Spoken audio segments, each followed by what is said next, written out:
புளியங்குடி அருகே ஒரே நாளில் 4 இருசக்கர வாகனங்கள் திருடப்பட்ட சம்பவம் பொதுமக்களிடையே பெரும் அதிர்ச்சியை ஏற்படுத்தியுள்ளது.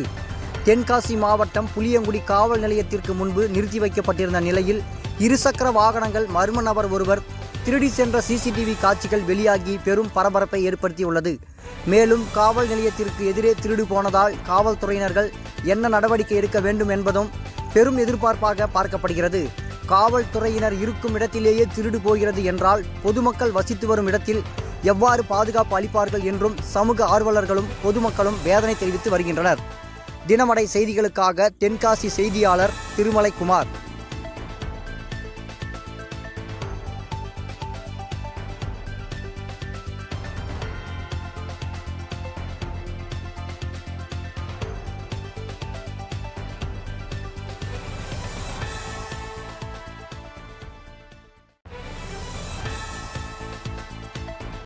இதேபோல் சுவாரஸ்யமான செய்திகளை தெரிந்து கொள்ள நமது தினமடை யூடியூப் சேனலை சப்ஸ்கிரைப் செய்யுங்கள்.